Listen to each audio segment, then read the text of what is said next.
आइए अपने हम सर को झुकाएं और चलिए परमेश्वर के चरणों में परमेश्वर से प्रार्थना करें। धन्यवाद धन्यवाद धन्यवाद धन्यवाद धन्यवाद यीशु राजा। Hallelujah hallelujah hallelujah hallelujah hallelujah hallelujah. पवित्र पवित्र पवित्र सेनाओं के हवा, हे सारी सृष्टि के मालिक, हे सारे जीवों के दाता, हे सारे श्वासों के कर्ता, हे सनातन काल की हवा, हे सशक्तिमान परम पिता परमेश्वर पवित्र आत्मा प्रभु यीशु मसीह माफी न आपके चरणों के पास आते हुए हम आपसे विनती प्रार्थना करते हैं। पिता परमेश्वर प्रभु, हम सब पापी हैं पिता, हमारे पापों के लिए आपने स्वर्ग का सिंहासन छोड़ा प्रभु और जगत में आया प्रभु और हमारा उद्धार किया, अपना लहू बहाकर अपने लहू से मोल लिया पिता परमेश्वर। हम आपके लहू के हमारे पिता परमेश्वर प्रार्थना करते पिता परमेश्वर, आपका अनुग्रह आपका दया पिता परमेश्वर, आपका नाम ऊंचा हो। आपने एक हफ्ता तक संभाल कर रखा पिता परमेश्वर, अब तक तूने संभाला पिता, आगे भी आप संभालेंगे प्रभु। हम आपसे प्रार्थना करते हैं जो भी मुझसे अगर एक हफ्ते में कोई भी गलती गुनाह हो उसे आप क्षमा करेगा प्रभु। अपने योग्य बनाकर अपनी महिमा लीजिए ताकि आपकी महिमा कर सको, आप धन्यवाद दे सको पिता परमेश्वर। हम आपसे विनती प्रार्थना करते हैं पूरे क्षेत्र को, पूरी कलीसिया को, जितने लोग आए हैं पिता सबकी सहायता कर सब रात महिमा हो। आपका अनुग्रह पिता परमेश्वर, आपका नाम ऊंचा पिता परमेश्वर प्रार्थना करते हैं स्वामी, आपकी महिमा हो, आपका अनुग्रह पिता परमेश्वर, आपका नाम ऊंचा हो स्वामी। हम आपसे विनती प्रार्थना करते हैं पवित्र आत्मा, आपकी महिमा हो, आपका अनुग्रह आपका दया हो पिता परमेश्वर, आपका नाम ऊंचा पिता परमेश्वर। धन्यवाद है पवित्र आत्मा, आपकी बड़ाई हो, आपका अनुग्रह आपका दया हो पिता परमेश्वर, आपका नाम ऊंचा हो स्वामी। हम आपसे प्रार्थना करते हैं स्वामी, आपका राज्य आपका अनुग्रह हो, आपका दया हो पिता परमेश्वर, आपका नाम ऊंचा हो। हम आपसे प्रार्थना करता हूँ वचन में आशीर्वाद दे पिता, आपने कहा जो तुम्हें बोलना होगा उसी घड़ी बताए पिता। समय आ गया पिता, बता आके हम लोग सिखा सके सीख सके, हम महिमा करें पिता। हमारा अगला समाप्त था ईश्वर के नाम में आमीन। हम लोग बढ़ जाएंगे समर्पण। समर्पण में देखें समर्पण के लिए कौन तैयार है, समर्पण के लिए कौन तैयार है। हम देखें हम तैयार हैं या आप तैयार हैं। हमारे पास तैयारी है, क्या हम अपने आप को समर्पण कर सकते हैं। परमेश्वर को हम धन्यवाद देते हैं कि उनके पास हम लोग यहाँ पर आए हैं ताकि हम लोग परमेश्वर की महिमा करें और परमेश्वर का धन्यवाद दें। परमेश्वर उपयोग करने के लिए हमें एक अवसर प्रदान करता है। जितने लोग समर्पण करते हैं अपने आप को परमेश्वर के लिए या फिर तैयार होते हैं या तैयारी करते हैं, तो परमेश्वर के जीवन में एक बार अवसर देता है और परखता है और देखता है कि हमारे योग बन सकता है या नहीं बन सकता है। अब इसमें हमारी और आपकी बहादुरी है कि हम परमेश्वर के प्रति कैसे तैयार हैं, कितना तैयार हैं, हम तैयार हैं कि नहीं हैं। इसलिए वो कहता है कि परमेश्वर उपयोग करने के लिए हम एक अवसर प्रदान करता है जिससे हम अपने को उसे अर्पित कर दें। इसलिए वो प्रदान करता है, एक अवसर देता है कि हम अपने आप को परमेश्वर को अर्पित न कर दें। ये अवसर अगर हम कभी चूक गए, कभी भूल गए, हमसे गलती हुआ, फिर दोबारा अवसर नहीं मिलता है। जितने लोगों को परमेश्वर ने सेवा में चाहता है, अगर एक बार इनकार कर दिया दोबारा नहीं मिलता है। एक घर का लड़का नहीं है कि कितना भी पाप करा माता पिता उसको गले लगाते हैं, क्योंकि प्रभु की ओर से आता है, उनका वरदान है। एक बार निकल गया तो फिर दोबारा आना बहुत मुश्किल होता है। और हमारा अगर प्रभु में एक बार अर्पित कर दिए हैं, एक बार समर्पण हो गया है, तो दोबारा हमारा जीवन कैसा है, इसके योग्य है या नहीं है, हम देखें, हम अपने तैयारी को देखें। परमेश्वर मानव जिम्मेदारियों की सीमा को और भी नहीं लांघेगा। यदि परमेश्वर आपको अर्पित या अर्पण आपने कर दिया है परमेश्वर को, तो वह परमेश्वर मानव जिम्मेदारियों की सीमा को नहीं लगाने कि आप शादी का कर सकते हैं, बच्चे पैदा कर सकते हैं। ये नहीं कि आप प्रभु को अपने आप को दे दिया तो आपको शादियाँ नहीं करना है, अपने परिवार के साथ रहना नहीं है, अपना जीवन सुखमय नहीं बिताना, ऐसी बातें नहीं है। ये प्रभु का सृष्टि है, पति पत्नी का, इसलिए दोनों लोग अगर अर्पण किए हैं तो दोनों लोग उस प्रकार से बिता सकते हैं। ये तो जिम्मेदारी आपकी है कि आप कैसे रहते हैं। ये पाप नहीं है। अगर कोई अपने परिवार के साथ रहता है या बच्चे पैदा करता है तो ये पाप नहीं है। प्रभु ने पाप को रोकने के लिए ही ऐसा बनाया है पति पत्नी को, ताकि लोग आगे पाप ना करें। इसलिए वो कहता है यदि आपने अपने को परमेश्वर के लिए तैयार कर दिए हैं, कोई सोचता है कि इसमें हमारा शादी नहीं होगा, विवाह नहीं होगा, कैसे हम करेंगे, या हमारा शादी हो जाता है तो पत्नी खुश नहीं रहेगी, ऐसी बातें नहीं है। जितने भी मानव जिम्मेदारियां हैं उसको आप निभा सकते हैं, कर सकते हैं, उस सीमा से बाहर नहीं जाता। उन्होंने इसी लिए तैयार करता हमको। और देखिए यही एक अवसर हमें प्रदान करता है। यदि हमने नहीं माना तो फिर आगे को मुश्किल है, और परमेश्वर हमें अवसर फिर दोबारा नहीं आ देता है। इसलिए प्रभु को धन्यवाद देते हैं। परमेश्वर की कृपा है, परमेश्वर की दया है।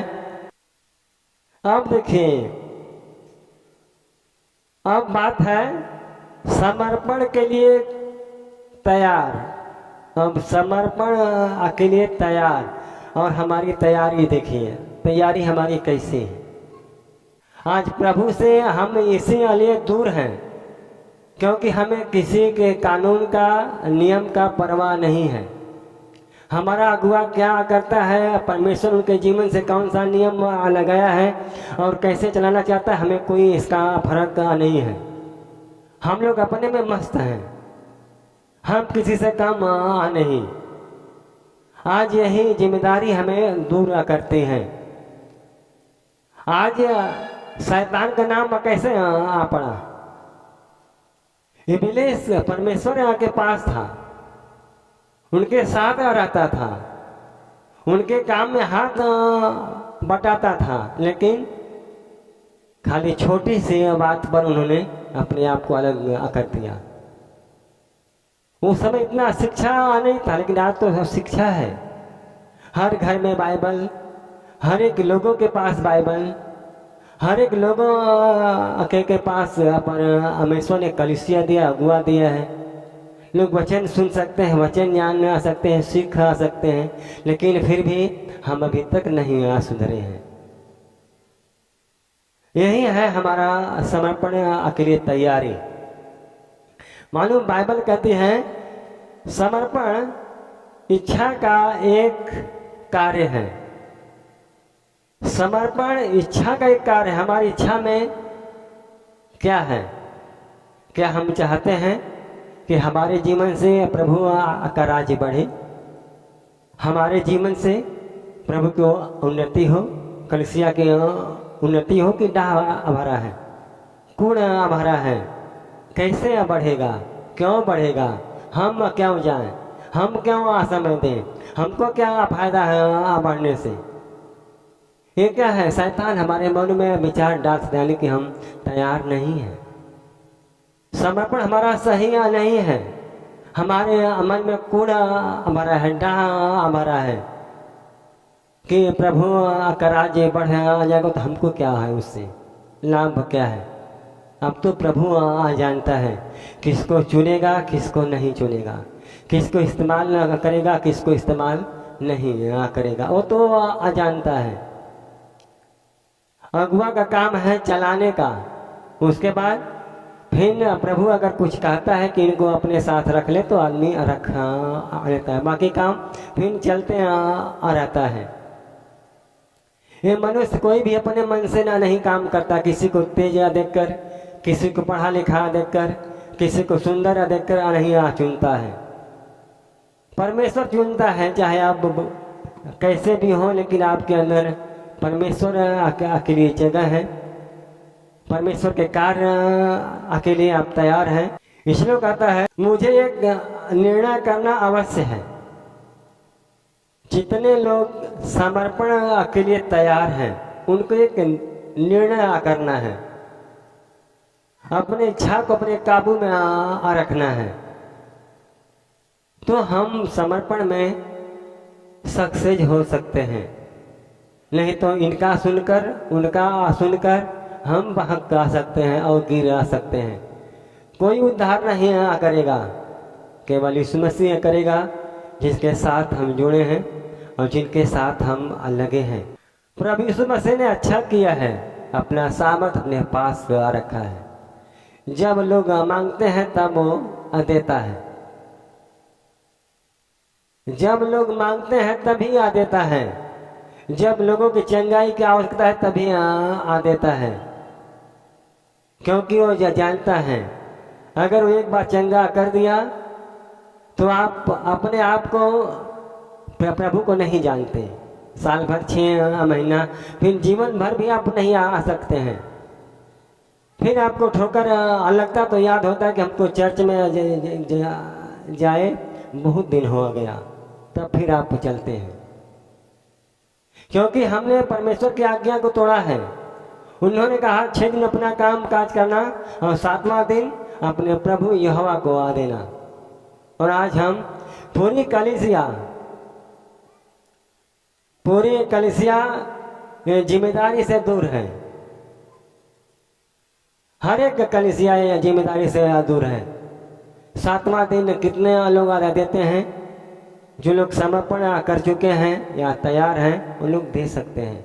जिनके पास नहीं है वो तो एक उनका मन है, आए तो आए, नहीं आए तो कोई बात नहीं है। इसके लिए वो कहता है मुझे एक निर्णय करना होगा समर्पण के लिए। समर्पण हमारे जीवनों में अपने प्रभुत्व का त्याग करके यीशु राजा को सिंहासन रोण करना है। मसीह के अधिकार के सन्मुख आत्मसमर्पण कर उसे स्वामी स्वीकार कर लेता है। यानी कि वो कहता है अपने प्रभुत्व, जो हमारा ज्ञान है, जो हमारी संपत्तियां हैं, जो हमारी बुद्धियां हैं, उसको त्याग कर हम प्रभु को खुद चलाना शुरू करते हैं। प्रभु हमको ना चलाए।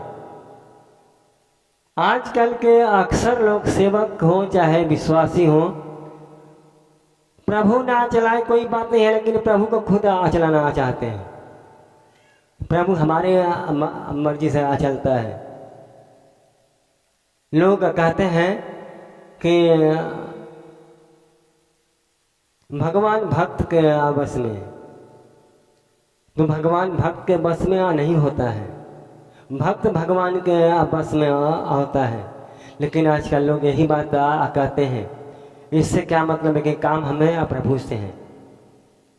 आज हम अपने बुद्धि का इस्तेमाल न करते हैं। जितने लोग अपने आप को समर्पण किए हैं, हम देखें मेरे पास कमी है या नहीं है। हमने कलीसिया का या अगुआ का कितना आज्ञा को मानते हैं, या फिर परमेश्वर का। जो भी व्यक्ति कलीसिया का नहीं मानता है, अगुआ का नहीं मानता हो, परमेश्वर कहाँ से मान सकता है? वो तो यंत्रयामी, वो तो ऊपर है। अगुआ तुम्हारे साथ है, दिन रात वो खड़ा रहता है। आप जब बुलाते हैं तब आ जाता है वो। प्रभु चाहे आशीर्वाद दे या ना दे, चंगा करे या ना करे, उनकी मर्जी है, लेकिन अगुआ तैयार रहता है, क्योंकि परमेश्वर का संदेश वाहक होता है। परमेश्वर ने अपना संदेश अपने अगुओं के द्वारा पठाया है। याजक लोग परमेश्वर के दूत होते हैं, दूत के समान होते हैं, जहाँ वो भेजता है तहाँ लोग जाते हैं। और आज हम देखें हमारे अंदर क्वालिटी है क्या?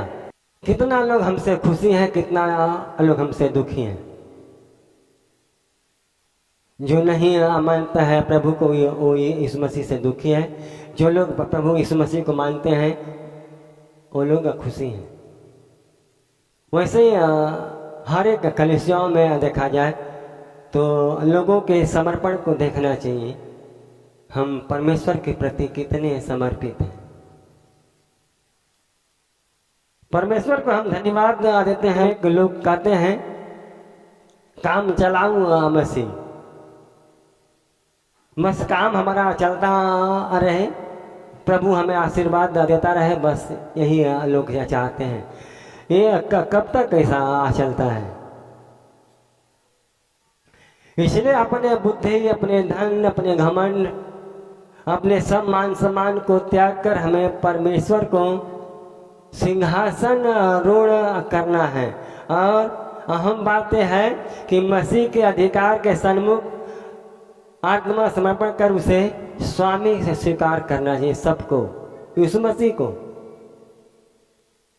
यीशु मसीह को स्वामी स्वीकार करना है। इसके लिए परमेश्वर को धन्यवाद देते हैं। हमें स्वामी स्वीकार करने में देरी नहीं करना चाहिए। ये है हमारा समर्पण। समर्पण अकेले लिए तैयार। यदि हम तैयार हैं तो हमारे सामने कुछ भी नहीं आ सकता है। परमेश्वर आशीर्वाद देता है, लेकिन आपके दिल को जांचता है, दिल को देखता है। आज परमेश्वर ने आदम हवा को मना किया था कि तू ये फल मत खाना। आदम हवा समर्पण नहीं थे, शैतान के बात मान आ गया उन्होंने, और वो फल को तोड़कर खाया और वो पापी कहलाया। आज उसी के चलते हम भी पापी ठहरते हैं। आज अगर वही काम हम भी करते हैं, जो काम हमें मना है वो हम करते हैं, तो हम क्या है? आदम हुआ के समान पापी हैं। तुरंत उन्होंने निकाल दिया, तुरंत निकाल दिया आदम के वाटिका से। ऐसे लोगों के लिए परमेश्वर के पास जगह नहीं है। भले तो आशीर्वाद दे, लेकिन वो चुनता नहीं है। आप मनुष्य बनकर जिए, वो बात की बात है। क्योंकि जो परमेश्वर की आज्ञा को नहीं मानता है, उसके लिए कैसे आपका बात मान आ सकता है? आपके जीवन का स्वामी कौन है? देखें, आपके जीवन का स्वामी कौन है? आपने आत्मसमर्पण किया है, परमेश्वर अकेले आपने तैयार है। आपने अपने जीवन को परमेश्वर अकेले अलग किया है, यानी कि आपने बहुत कुछ कर दिया है। तो हम देखें, ये समर्पण के लिए आपके जीवन का स्वामी कौन है? सच्चा समर्पण देखिए, जिन्होंने परमेश्वर को या यीशु मसीह को अपना स्वामी स्वीकार कर लिया है, जिन्होंने अपने आप को समर्पण कर दिया है, उनकी बात है। जो नहीं किया है, आया राम गया राम। आए चाहे ना आए, साल भर 6 महीना 1 महीना के बाद आए, उनके लिए बात नहीं है। क्योंकि उनके पास में केवल एक है कि बस हमको प्रभु सही सलामत रखे। लेकिन जिन्होंने अपने आप को प्रभु को दे आ चुके हैं, आपके जीवन का स्वामी कौन है? समर्पण 4 उद्देश्यों में परिणाम स्वरूप हुआ, जो कि इब्राहिम के 4 समर्पण पर आधारित हैं।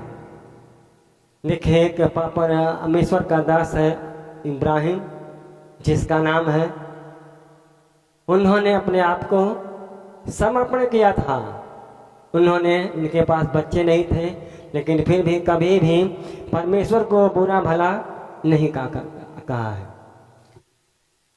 मेरा व्यक्तित्व समर्पण 4 उद्देश्यों में प्रमाणित हुआ, जो कि इब्राहिम के 4 समर्पणों पर आधारित है। पहला देखें, अब्राहम के जीवन से देखिए समर्पण का उद्देश्य क्या है और हमारा स्वामी कौन है। पहला देखें, अपने देश और अपने पिता के घर को छोड़ दे। क्या कहता है? कौन? परमेश्वर कहता है इब्राहिम को अपने देश और अपने पिता के घर को छोड़ दे। उत्पत्ति 12 के 1। यहोवा ने अब्राहम से कहा, अपने देश और अपने कुटुंबियों और अपने पिता के घर को छोड़कर उस देश में चला जा जो मैं तुम्हें दिखाऊंगा। Hallelujah, hallelujah, hallelujah, hallelujah, hallelujah, hallelujah. अब सोचिए, ये है समर्पण। उन्होंने परमेश्वर को अपना स्वामी स्वीकार कर चुका था, अपने आप को समर्पण कर दिया था। हमारा नहीं है, हमारे पास एक स्वार्थ, लालच, मनमानी, किसी का कदर ना करना, सबको अपमानित करना, क्योंकि हमारे पास है ही नहीं। अब्राहम जैसे आशीर्वाद नहीं है। हमें अब्राहम के जैसा आशीर्वाद होना चाहिए। बात चंगाई की नहीं है, बात समर्पण का है, बात जीवन का है, बात परमेश्वर की आज्ञा मानने का है। ये नहीं कि हमारे जीवन से प्रभु चंगा करता तो हम भगवान, हमें ईश्वर हैं, अब हमसे बढ़कर कोई नहीं है, हम जो चाहेंगे सो कर सकते हैं। नहीं, यही हमारा घमंड हमें कभी न कभी गिरा आ सकता है। मनुष्यों को परमेश्वर से ऊंचा नहीं हो आ सकते हैं। उन्होंने, अब्राहम एक परमेश्वर का बहुत अच्छा दास था, आज्ञाकारी था। अब्राहम के जमाने में भी बहुत लोग थे। अब्राहम का भाई था, अब्राहम के कुटुंबी थे, अब्राहम के जाति वालों में बहुत थे, लेकिन उनमें सबसे सुनाम कौन था? अब्राहम था। इनमें हम लोग इतने जन हैं, लेकिन सब लोग आज्ञा थोड़ी मानते हैं प्रभु का। जिनके पास परमेश्वर का डर है, आज्ञा है और समर्पण है, वही लोग मान सकते हैं। आज मरियम को देखिए, वो परमेश्वर के प्रति समर्पण थी। जब परमेश्वर ने मरियम से पूछा, आनंद और जय तेरी हो जिस पर परमेश्वर का अनुग्रह हुआ है, देख तू गर्भवती होगी, तेरे एक पुत्र उत्पन्न होगा, तो उसका नाम यीशु रखना। मरियम घबरा जाती है, सोचने लगती है, मैं तो कुंवारी हूं, मैं तो कुंवारी हूं, और हम कुंवारेपन में कैसे बच्चे पैदा कर सकते हैं। वो कहती, मैं किसी पुरुष को नहीं जानती हूँ। इसका मतलब क्या किसी से प्रेम उसका नहीं था। जो आज लोग प्रेम विवाह करते हैं, किसी से प्रेम हुआ, उसके माता पिता को लोग विवश कर देते हैं। माता पिता मजबूर हो आ जाते हैं, अंत में क्या है कि शादी करना पड़ता है। ये आपकी कमजोरी है क्या? किसका? जिसके पास समर्पण नहीं है, जो परमेश्वर को सही तरीके से नहीं जानता है। अब्राहम जान गया था। उनको एक बार कहा परमेश्वर ने कि अपने देश और अपने कुटुंबियों और अपने माता पिता को छोड़, कुटुंबियों अपने पिता के घर को छोड़कर उस देश में चला जा जो मैं तुझे दिखाऊंगा। उन्होंने तुरंत छोड़कर चला गया। हम आप कर सकते हैं? नहीं, नहीं कर सकते, लेकिन लोग करते हैं। सब सब ऐसा नहीं है। तमाम विदेश से लोग आते हैं यूपी में, यूपी से लोग जाते हैं विदेश में सेवा करने को। जिनके पास समर्पण है, जो दर्शन का मान्य करता है, जिसे वो कहता है कि नहीं ये प्रभु हमें इस प्रकार से चाहता है, दर्शन था उसका। दर्शन आने में कहा पर मैं सुने अब्राहम से, और अब्राहम मान गया और सबको छोड़कर, अपने पिता को, अपने जगह जमीन को, अपने घर को छोड़कर चला गया, जहाँ प्रभु ने दर्शन में बताया था। ये है उसका समर्पण, यानी कि परमेश्वर का आज्ञा सर्वश्रेष्ठ। अपने बुद्धि का इस्तेमाल नहीं कि वहाँ जाएंगे आगे तो क्या होगा, यहाँ का हमारी संपत्ति क्या होगी, यहाँ पर हमारा सब कुटुंब परिवार छूट आ जाएगा। लेकिन जो लोग परमेश्वर को सही तरीके से जान गए हैं, उनके लिए कोई खुशी नहीं है। परमेश्वर ने आपको आशीर्वाद देना चाहता है और वो देगा। ये बहुत अच्छा सीख है। अगर जो लोग सीख लेंगे, उनके पास खुद पता हो जाएगा कि मैं हमारे अंदर प्रभु के प्रति कितना भी कमी है। अगर कोई सुधार दिया तो ठीक है, नहीं तो फिर वो इंसान जिंदगी में नहीं सुधरेगा। क्योंकि यही एक रास्ता है हमारा, हम अपने आप को बदल ला सकते हैं। एक एक से पापी लोग आकर प्रभु के पास धर्मी बन आ जाते हैं। जितने भी बुरे काम करने वाले लोग हैं, चोर हैं या व्यभिचार करने वाले लोग हैं, चाहे लोभी हैं, चाहे डकैती डालने वाले हो, मार पीटने, सब लोग आकर यहाँ पर बदल गए। और जो यहाँ पर आके नहीं बदला तो फिर मुश्किल है, उसको नाश होना है।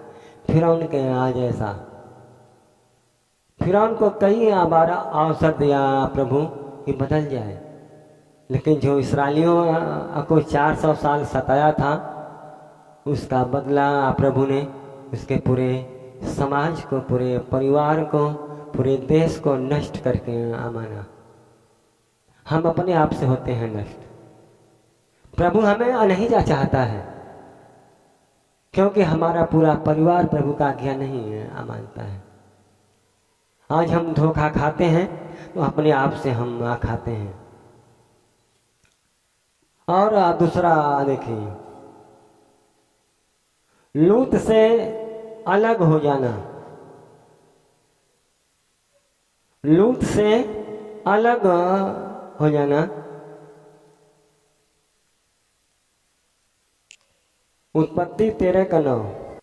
क्या सारा देश तेरे सामने नहीं, इसलिए मुझसे अलग हो जा। यदि तू बाईं ओर जाए तो मैं दाहिनी ओर जाऊंगा, और यदि तू दाहिनी ओर जाए तो मैं बाईं ओर जाऊंगा। देखिए, एक परमेश्वर के प्रति अब्राहम समर्पित था, समर्पण था, तैयार था। ऐसा क्यों हुआ? देखा जाए ऐसा क्यों हुआ। 8 में दिया है, तब अब्राहम लूत से कहने लगा, मेरे और तेरे बीच और मेरे और तेरे चरवाहों के बीच में झगड़ा न होने पाए, क्योंकि हम लोग भाई बंधु हैं। चरवाहों में झगड़ा हुआ था। सोचिए कितनी अच्छी बात कहा है। इसका जीवन देखिए, ये झगड़ा को बचाने के लिए उन्होंने लूत से कहा, देखो पूरा सिवान पड़ा है, ऐसा ना हो कि आज अच्छा चरवाहों में हुआ है, कल हमारे और तुम्हारे में तुम उबल कर मुझसे लड़ो। लूत भतीजा था, उसका भाई का लड़का था, उसका खून था, उसका परिवार था, लेकिन उन्होंने अपने समर्पण को दिखा दिया कि हमसे तुमसे झगड़ा होने न पाए। हम लोगों में किससे नहीं होता है बर्दाश्त नहीं, रोज झगड़ा। यही है हमारा समर्पण। हमारे अंदर कितना कमी है और कितना हम अच्छे हैं। हमारा ज़मीर बताता है हम कितने अच्छे हैं। केवल हम अपने आप में अच्छे हैं, लेकिन दूसरों को अच्छे हम नहीं हैं। लोग भले से दबाव में कह दे कि आप अच्छे हैं, लेकिन नहीं, लोग दबाव में कहते हैं कि आप अच्छे हैं। अब्राहम को, इसके सोच को देखिए। आज चरवाहों में हुआ, कल हमसे भी हो सकता है। हम लोग भाई या बंधु हैं, हम लोग में झगड़ा क्यों? लेकिन पूरा सीमान पड़ा है। तू अगर दाईं ओर जाएगा तो मैं बाईं ओर आ जाऊंगा, अगर तू बाईं ओर आ जाएगा तो मैं दाईं ओर जाऊंगा, ताकि हम लोगों से तकरार न हो, झगड़ा न हो। इसका समाधान अगले उन्होंने अपने समर्पण को दिखाया कि कोई भी अपने दिमाग से काम नहीं लिया। उन्होंने अपने आप को अलग अलग कर दिया ताकि हम लोग बचे आ रहे हैं। मान सम्मान सब खत्म आ जाएगा। जहाँ झगड़ा होना शुरू हुआ तो लोगों के मुंह में का आ जाएगा, कौन सी भाषा आ जाएगी, कितना अच्छे अच्छे शब्द आ जाएंगे, पता नहीं। क्रोध में आदमी कुछ भी बोल आ देता है, और ये बात पर अमेश्वर को पसंद नहीं था, इसलिए अब्राहम कहा नहीं, हम लोग अलग अगर हो आ जाते हैं तो ठीक है। परमेश्वर ने सलाह दिया, अपना उन्होंने उस बात को मान लिया। ये है हमारा समर्पण। हमारा समर्पण अकेले हम तैयार हैं, या सच में हम अपने जीवन में प्रभु को स्वामी स्वीकार किए हैं, तो हम इस बात को समझ करते हैं। तीसरा है, हाजिरा और इस्माइल को निकाल देना। उत्पत्ति 21:10। इस कारण उसने अब्राहम से कहा, इस दासी को पुत्र सहित निकाल दे, क्योंकि इस दासी का पुत्र मेरे पुत्र इसहाक के साथ भागी नहीं होगा। देखिए, उन्होंने जब सारा को बच्चा नहीं हुआ था तो सारा ने ही कहा था कि हमारी नौकरानी, हमारी दासी को आप अपना पत्नी बना लीजिए। लेकर गई, और अब्राहम एक परमेश्वर को मानता था, उन्होंने आज्ञा नहीं तोड़ा, अपने पत्नी का बात मान लेता है। चलो ठीक है, अगर तुम्हें इसी में ठीक लगता है तो मैं रख दो। और उससे एक लड़का होता है। जब लड़का होता है तो जो दासी है उसको चिढ़ाने लगती है। अब इसको समझ में आ गया कि अब हम तो उनकी पत्नी आ चुकी हूँ, हम उनके पहली पत्नी को तुच्छ जानने लगी, उसका कोई कीमत नहीं करे, ठट्ठा मारने लगी, चिढ़ाने लगी, उस पर हंसने लगी। और उन्होंने अपने पति से कहा, देख, मैंने तो तेरे भलाई के लिए किया था ऐसा कि परमेश्वर ने हमारे कोख को बांध रखा था, हमारा कुल इसी जगह समाप्त हो जाता। मैं अपने कुल को चलाने के लिए अपने नौकरानी को तो तुझे दिया, ताकि जो उससे बेटा उत्पन्न हो वो हम लोगों का पुत्र कहलाए और कुल बढ़े, नाम बढ़े। लेकिन देख, वो जान गई है कि मेरे पेट में बच्चा है, तो हमें चिढ़ाती है और ठट्ठा मारती है और हम पर हंसती है। उन्होंने कहा, देख, वो तेरी दासी है, पत्नी है तो इससे क्या, तेरी दासी है, तुझे जैसा अच्छा लगे वैसा कर।